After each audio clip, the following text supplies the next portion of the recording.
Menang kemarin dilaporkan atas penodaan agama karena memberi contoh soal suara azan dan suara anjing. Apakah sudah pas persoalan seperti itu dilaporkan sebagai penodaan agama, Ustaz, menurut Anda? Ya, bismillahirrahmanirrahim. Kita harus melihat persoalan ini secara jernih. Tidak berusaha untuk terlibat di dalamnya, baik secara emosional maupun secara subjektif.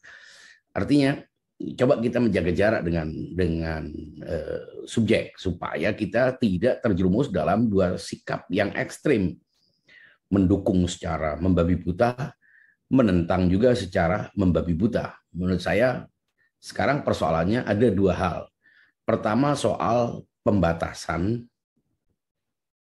atau regulasi penggunaan speaker atau toa di masjid, ya azan atau apapun namanya, yang lain. Dan yang kedua adalah permisalan yang dikemukakan oleh Menak dengan contoh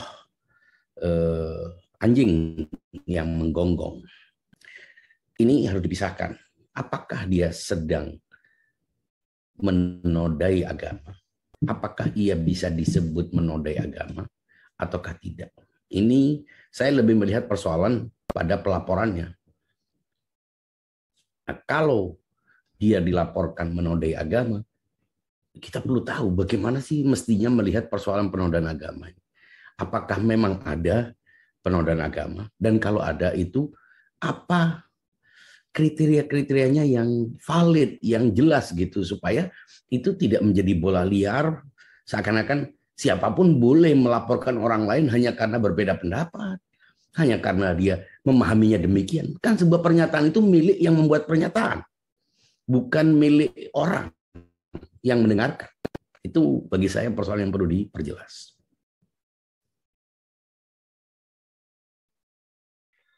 Baik, Ustaz.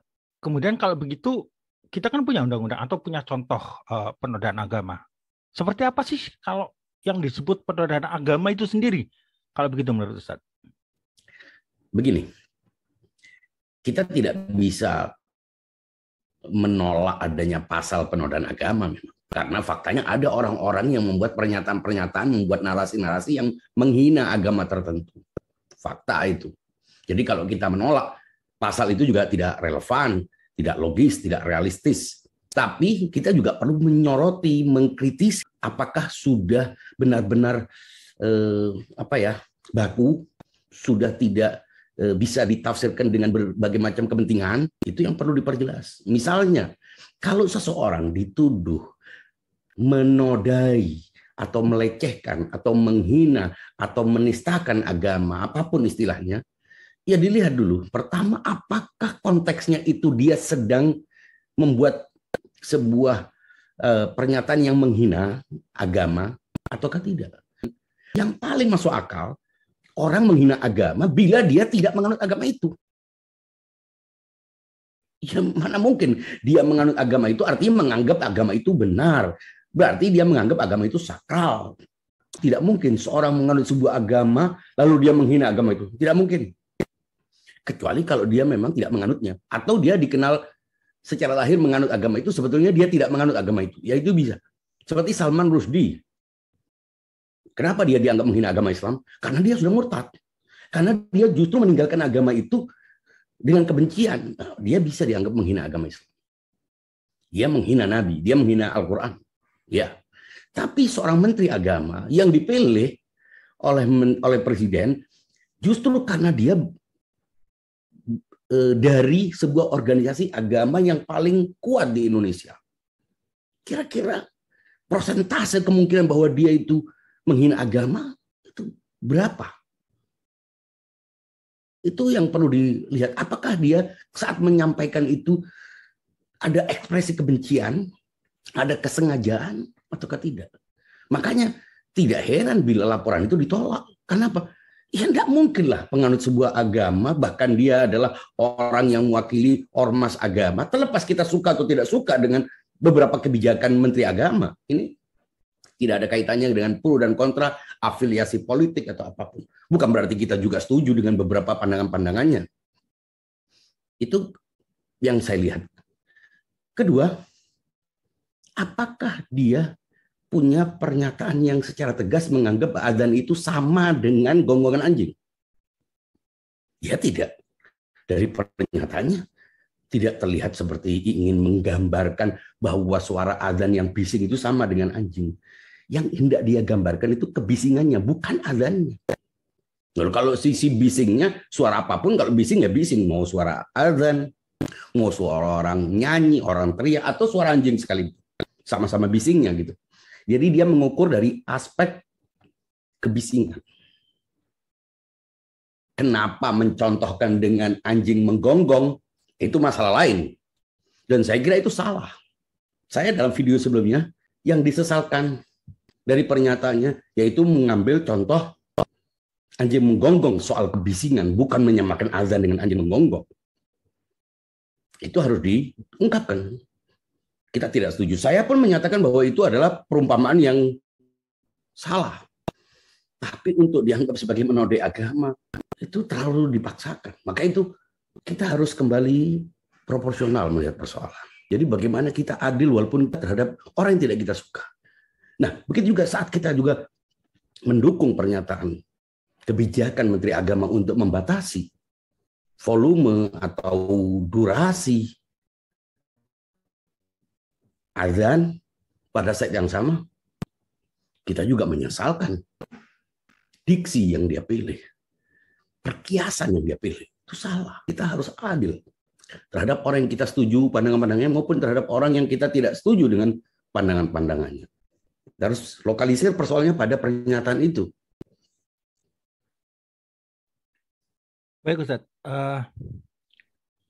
ada respon juga Ustadz yang bisa dibilang cukup keras ini Ustadz, untuk menanggapi apa yang disampaikan oleh Menak. Jadi kesalahan Menak itu yang kita anggap salah itu direspon cukup keras sampai berlebihan dan menghina, sampai bisa menggambarkan ada poster yang menggambarkan anjing dengan kepala Menak. Ini kan juga berlebihan Ustadz. Nah, menurut antum ini bagaimana Ustadz dan kenapa ini terjadi Ustadz?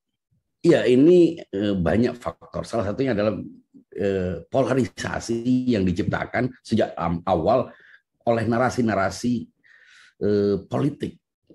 Sehingga akhirnya masyarakat seolah-olah terbelah dalam dua polar.